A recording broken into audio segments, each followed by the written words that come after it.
Coupling reactions में हम लोग डाइस की फॉर्मेशंस करते हैं। डाइस का मतलब कि कलरफुल हमारे पास एजेंट बनाएंगे हम लोग, जिसका इस्तेमाल कपड़ों की रंगाई वंगाई के लिए हम लोग करते हैं। ठीक है, जैसा कि आपको ये बात तो पता है ना कि जो OH होता है, दैट मीन जो फिनॉल का जो OH होता है वो ऑर्थो एंड पैरा डायरेक्टिंग होता है। हमें उसके पैरा पोजीशन के हाइड्रोजन से मतलब है। तो फिनॉल को मैंने यहाँ देखो लिटा के लिख दिया है और उसके पैरा पोजीशन के हाइड्रोजन को यहाँ पर मैंने दिखाया है।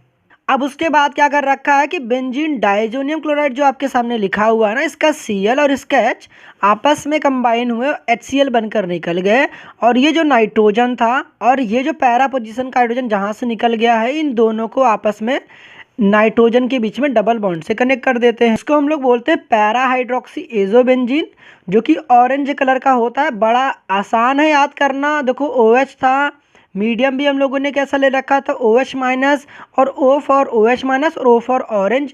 तो जो डाई बनी भी है तो ऑरेंज कलर की बनी है। तो याद रखना जब हम लोग फिनॉल लेते हैं तो डाई कैसी कलर की बनती, ऑरेंज कलर की। जिस तरीके से हम लोगों ने फिनॉल की कपलिंग रिएक्शन देखी है, in the same way aniline की भी कपलिंग रिएक्शन है। तो लगे हाथ तो इसको भी हम लोग यही निपटा देते हैं। अब देखो हुआ क्या कि यहाँ जिस तरीके से हम लोगों ने बेंजीन डाइजोनियम क्लोराइड लिया था, यहाँ पर इन द सेम में यहाँ भी एनिलीन के साथ बेंजीन डाइजोनियम क्लोराइड लिया, और हमें बहुत अच्छे से पता है कि NH2 ortho para directing group है। तो उसके पैरा पोजीशन के हाइड्रोजन को हमने सिर्फ खींचा है पैरा पोजीशन वाले हाइड्रोजन से, ये में मतलब है।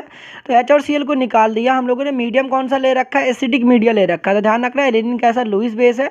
तो लुईस बेस के सामने हम लोगों ने कौन सा चीज़ रखा है, यहाँ पर H+ ले रखा है। ठीक है, याद करने वाली चीज़ क्या है कि हमें ना कि इसकी कलर को याद करना है। एनिलीन का स्पेलिंग क्या होता है, ANILIN, ये तो पता है। तो एक बच्चे ने कहा कि सर एनिलीन की स्पेलिंग तो ANYLINE क्यों नहीं हो सकता है, एनीथिंग की स्पेलिंग तो ऐसी होती है। हमने कहा कि भाई देख अंग्रेजी के लोचे हैं, तो अंग्रेजी मैं तो नहीं पढ़ाता। ठीक है, तो जो अंग्रेजी के टीचर होंगे उनसे पूछ लेना। हमने कि लेकिन इससे मेरे दिमाग में एक शॉर्ट ट्रिक जरूर बन गई। हमने कहा कि देख जो एनीथिंग तू बोलता है ना, तो एनीथिंग की स्पेलिंग कुछ बच्चे हो सकते हैं एनिलीन ऐसे ना लिखे ऐसे लिखे, तो उसे ये याद कर सकता है कि एनिलीन का जो कलर होता है येलो होता है। तो हमने कि बहुत अच्छी बात है यार, तूने स्पेलिंग पूछी, मैंने उससे शॉर्ट ट्रिक बना ली। तो हमने कि बहुत अच्छी बात है, तो ऐसे बहुत सारे बच्चे याद भी कर सकते हैं।